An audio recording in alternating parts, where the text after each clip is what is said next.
Hello world. കിച്ചണിൽ കയറി തുമ്മൽ സഹിക്കാൻ വയ്യാതെയാണ് ഞാൻ മാസ്ക് ഇട്ടിരിക്കുന്നത്. ഇതാരാണെന്നറിയോ? ഇതാണ് Dheeraj Dileep. He is my husband. ഇവൻ എന്താണ് കിച്ചണിൽ ചെയ്യാൻ പോണേന്നല്ലേ പറഞ്ഞുതരാം.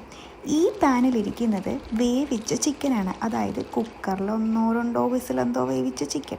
ഇത് കുറച്ച് സവാളയും വെളുത്തുള്ളിയും ടൊമാറ്റോയും പിന്നെ വേവിച്ച ചിക്കൻ ഫ്രൈ ചെയ്തതാണ്. ആദ്യം ഒരു പാനിലേക്ക് കുറച്ച് ബട്ടർ ഒഴിച്ച് അതിലേക്ക് നമ്മൾ വെളുത്തുള്ളി ഇട്ട് കൊടുക്കണം. അതിനുശേഷം അതിലേക്ക് നമ്മൾ നേരത്തെ വെച്ച സവാള ഇല്ലേ, അതും ഇട്ട് നന്നായിട്ട് വഴറ്റണം. അതായത് ഇതെല്ലാം ബട്ടറുമായിട്ട് നന്നായിട്ട് മിക്സ് ചെയ്യുന്നത് വരെ വഴറ്റിക്കൊണ്ടേയിരിക്കണം.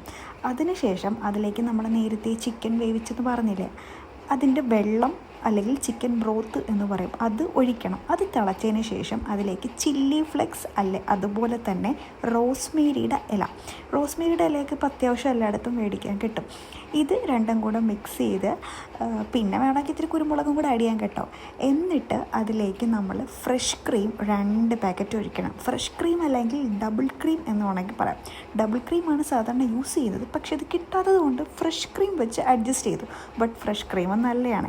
എന്നിട്ടിത് നന്നായിട്ട് ഇങ്ങനെ ഇളക്കണം. നല്ലപോലെ ഇങ്ങനെ ഇളക്കി നമ്മുടെ പായസമൊക്കെ ഇളക്കുന്നത് പോലെ അതിങ്ങനെ ഇളകി ഇങ്ങനെ കുറുകി വരും. എന്നിട്ട് അതിലേക്ക് നമ്മൾ ആ വേവിച്ച് വെച്ച ചിക്കനില്ലേ, അത് ഇതിന് മുൻപൊന്ന് ഫ്രൈ ചെയ്യണം. ആ ഫ്രൈ ചെയ്ത ചിക്കനെല്ലാം കൂടെ ഇതിനകത്തിട്ട് തട്ടി പിന്നെ അത് അത്യാവശ്യം ഒന്ന് വെന്ത് ഇതായി വരുമ്പോഴത്തേക്കും പിന്നെ നമുക്കൊന്ന് ഗാർണിഷ് ചെയ്യാനായിട്ട് കുറച്ച് ബേസിൽ ലീവ്സും പിന്നെ ഒന്ന് ഉപ്പൊക്കെ ഇട്ടൊന്ന് ഇതാക്കി എടുക്കാം. എന്നിട്ട് ചപ്പാത്തിയുടെ കൂടെയോ പൊറോട്ടയുടെ കൂടെയോ നമുക്ക് ഡിന്നറായിട്ട് കഴിക്കാം. ഇവനുണ്ടാക്കുന്ന എല്ലാ ഫുഡും എനിക്ക് ഇഷ്ടമാണ്. അതേപോലെ തന്നെ ഇപ്രാവശ്യം ഇതും എനിക്കിഷ്ടപ്പെട്ടു. ട്രൈ ചെയ്തിട്ട് എങ്ങനെയുണ്ടെന്ന് പറയണേ. അപ്പോൾ അത്രയേ ഉള്ളൂ. Okay, by.